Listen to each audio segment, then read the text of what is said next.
কোনো না কোনো ভাবে আসলে নানাবিধ চাপে আছে অন্তর্বর্তীকালীন সরকার খুব দ্রুত নির্বাচন দেওয়ার জন্য? যে কোনো সরকারই প্রথম দিন থেকে চাপে থাকে। চাপটা কেন জানেন? ওটা প্রত্যাশার চাপ। একটা সরকার যখন ক্ষমতায় যায়, সে নির্বাচিত ভাবে যাক বা অনির্বাচিত ভাবে যাক, জোর করে যাক আর পাবলিক তারে পাঠাক, যেটাই হোক, দায়িত্ব নেওয়ার পর থেকেই তার প্রতি সাধারণ মানুষের এক ধরনের প্রত্যাশা কাজ করে যে তুমি সরকারে গেছো, তুমি আমার এই কাজটা করে দিবা। আর সে দেশের মানুষের শিক্ষার হার, সেই দেশের মানুষের পলিটিক্যাল কালচার যত আপনার পশ্চাৎপদ হয়, তত প্রত্যাশার পরিমাণটা বাড়তে থাকে। কাজে প্রত্যাশা সবারই থাকবে এবং প্রত্যাশা চাপে সরকারকে থাকতে হবে। প্রত্যাশা যেমন আছে তেমনি নানান রকম আসলে এই মুহূর্তে আমরা দেখছি উত্তেজনাও সৃষ্টি হয়েছে। বাংলাদেশ ভারতের যে রাজনৈতিক পরিস্থিতি সেটি নিয়েও আসলে এক ধরনের বড় চাপে আছে কিনা অন্তর্বর্তীকালীন সরকার। ভারতের একজন গবেষক শ্রীরাধা দত্ত একটি কথা বলেছেন, একটা জায়গায় আমার ধারণা আপনি জানেন, তারপর আমি একটু বলতে চাই। উনি বলেছেন from Indian point of view interim government এটা একটা এক্সপেরিমেন্টাল গভর্নমেন্ট, এটা কনস্টিটিউশনালি ম্যান্ডেটেড না। সেটিও আসলে কোনো না কোনোভাবে এই সরকারকে চাপে ফেলছে কি?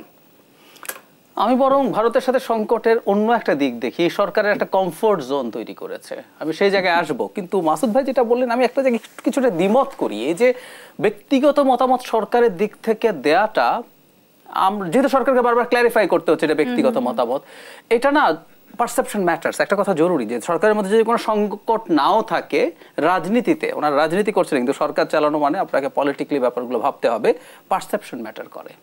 সো মানুষ দেখছে একদিন এটা বলছে, আবার বলছে না এটা না, একদিন এটা বলছে, একজন বলছে এটা না, আরেকজন বলছে। খুবই গুরুত্বপূর্ণ পদে আছে সবাই উপদেষ্টা, মিলিটারি চিফ সব যখন একত্রিতভাবে বলছেন, এটা ইন্টারপ্রিটেশন এরকম একভাবে করা যায় যে তাদের মধ্যে সিরিয়াস মতবিরোধ, দ্বৈততা না, মতবিরোধ। কারণ ওনারা তো এই আলোচনাগুলো ক্যাবিনেট মিটিং এ করতে পারেন, ব্যক্তিগত মত ওখানে দিয়ে তারা ওখানে ডিবেট করুন, ওনারা কতদিন চায় না চায় ক্রমাগত করুক, এবং সামনে অন্তত সেটা না আসা। কারণ এই মুহূর্তে নির্বাচন কবে হবে না হবে এটা নিয়ে যেহেতু এত আলোচনা হচ্ছে, তাদের এই মন্তব্যগুলো কিন্তু বিভ্রান্তি তৈরি করছে, মিসলিড করছে। এবার ভারত প্রসঙ্গে সমস্যা তো আছে, কিন্তু সুবিধাটার কথা বলি। আপনি খেয়াল করবেন ভারত প্রসঙ্গ আসার সাথে সাথে কিছুদিন আগেও আমরা ওকে তাকে ট্যাগ দিচ্ছিলাম, ওর দালাল, ও ভারতের দালাল, ও শেখ হাসিনার দালাল, বা এই পত্রিকার সাথে সে আছে সুতরাং তাকে এই করে ফেলতে হবে। আমরা পরস্পরের বিরুদ্ধে লেগে যাচ্ছিলাম। ভারতের সংকট আসার পর থেকে, মানে চিন্ময় গ্রেফতার হওয়ার পর থেকে দেখেন আমরা সবাই আবার একত্রিত হয়ে গেছি।